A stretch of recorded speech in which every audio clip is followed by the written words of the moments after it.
น้องตอนนี้น้ำมันเบิดแล้วเนาะน้องน้ำมันเบิดแล้วน้ำมัน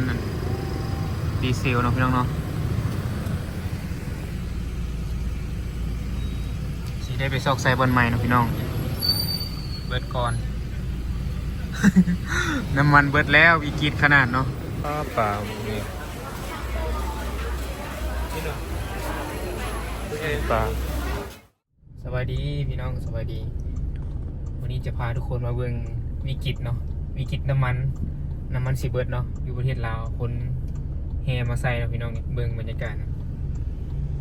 เอากับคนนึงเนาะที่มาใส่เนาะไปวะไปละเรื่องนี้แล้วไปวะ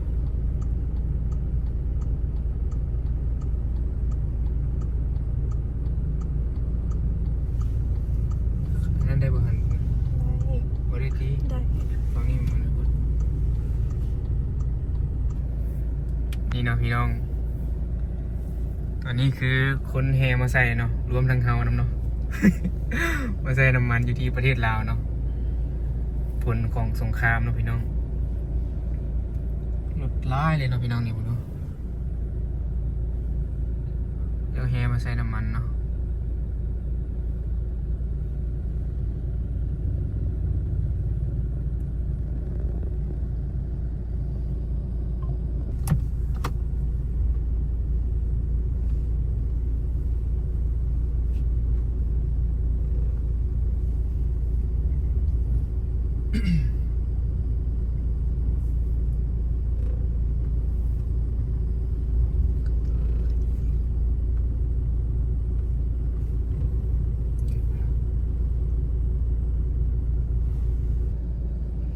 นี่เราทุกคนรถเต็มเลยเนาะทางหลังก็เต็มโคตรหลายเลยรถใส่น้ำมันวิกฤตอีกแล้วเนาะประเทศลาวเนาะ คนลาวหูข่าวว่าน้ำมันสิขาดกลับมาใส่ไปเนาะพี่น้อง ใส่น้ำมันเอากลับมาใส่นะพี่น้องนี่เนาะพี่น้องรถหลายแหงเนาะถ้าใส่น้ำมันเมื่อนี้กับลิตรนึงดีเซลมันเท่าไหร่วะ19,970เบนซินเป็น22,370เบนซิน95เนาะ27,300น้ำมันที่ประเทศลาวเนาะเต็มเลยคน น้องตอนนี้น้ำมันเบิดแล้วเนาะน้องน้ำมันเบิดแล้วน้ำมันดีเซลเนาะพี่น้องเนาะสิได้ไปซอกใส่บนใหม่เนาะพี่น้องเบิดก่อน น้ำมันเบิดแล้ววิกฤตขนาดเนาะวิกฤตเลยพี่น้องนี่คนแห่มาใส่น้ำมันนี่โอ้ทั้งรถไทยก็มีเนาะนี่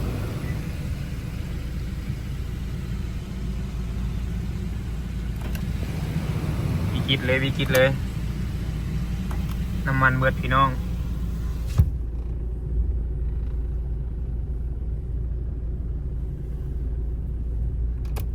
ติดแบบนี้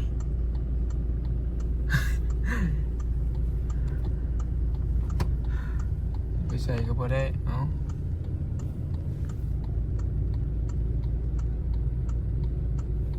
ซอกใส่น้ำมันก็ได้พี่น้องเด้อนี่สิออกไปซอกใส่ปั๊มใหม่นะพี่น้องเนาะ รถติดเองเพิ่นว่าเบิดแล้วเนาะดีเซล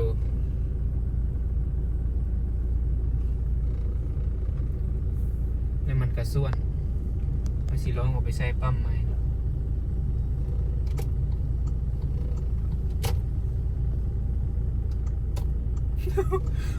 รถโคตรติดพี่น้องลองเพียนนะพูดเบิ่งรถติดแฮงเอาไปดิ น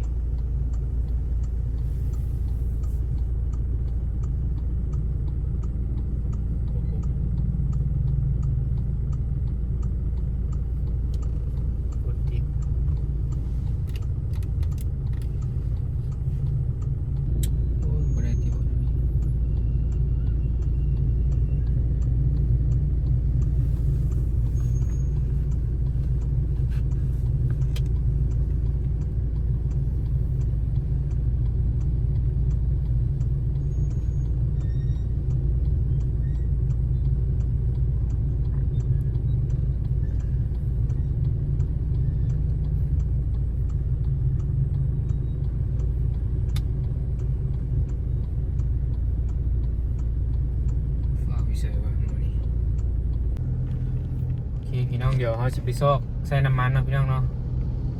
ตอนนี้ก็คือแบบบางปั๊มนี่เบิดแล้วเนาะ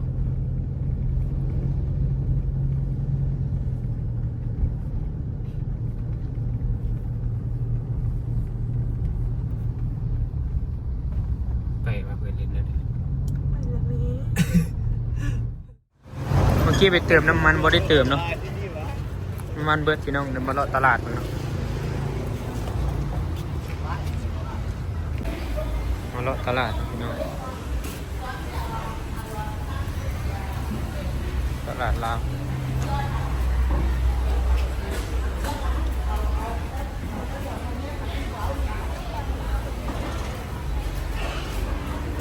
แล้วมันยังเอาที่ใหม่อันนี้เรียกไม่ ตลาดนั่นเองเนาะเอียนค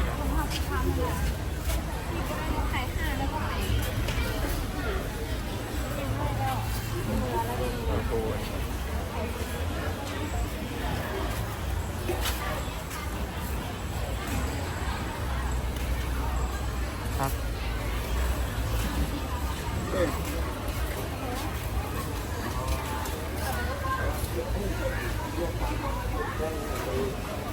เฮ็ดหน่อไม้เนาะพี่น้องตลาด เรียนก็ได้นี่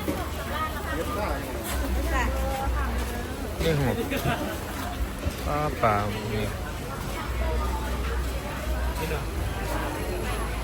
ปลาเรียกหัวปลาอย่างวะ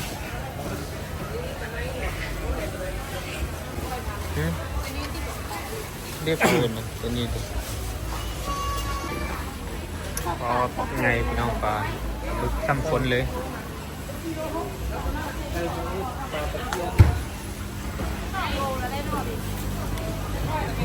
ตลาดลาวก็เขียนพี่น้องคนไง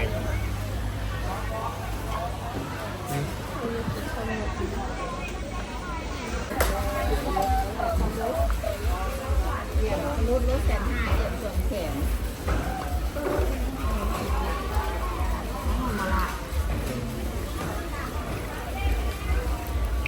ปลาเวียดที่บอกนี่ปลาอย่างปลารสเวียดวะ จะรถเดินทาง ไม่เคยเห็นเลย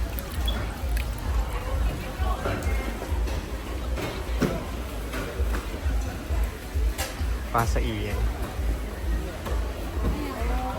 เห็นเหมือนกันปลาคิงนะนี่ ไปเบิ่งกันโอ้ปลาเขาตัดดับเบิลแล้วทุกคนตอนนี้กลับมาท่าใส่น้ำมันอยู่เนาะก็ยังไม่ได้ใส่เนาะพี่น้อง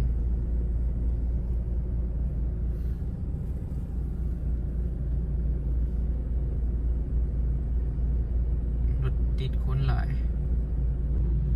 ท่าใส่น้ำมันเนาะพี่น้อง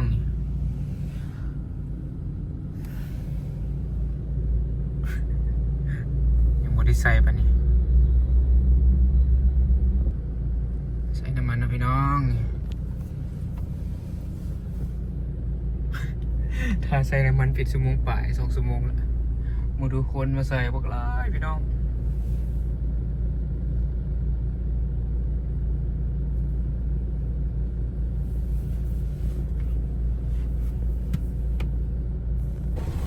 มีกิจแล้วพี่น้องเอ้ยน้ำมันปั๊มเบิดเนาะแต่เขาก็บุกว่าสิได้ใส่บ่นี่นะแอดสร้างเบิดแล้วว่าซั่นแต่กระส่วนหัวยังบ่น่าจะบ่ได้ใส่หรอกพี่น้องมาถ้าบ่กระโดดบ่ได้ใส่ ยอมใจสุดท้ายก็ได้ใส่เนาะพี่น้องเอามาเลาะใส่เนาะมาปั๊มนี่พอดีว่าคนบ่หลายเนาะก็เลยบ่ได้ใส่ใส่เป็นอันล้านหนึงเด้กดล้านนึงก็ได้โอเคอีกล้านหนึง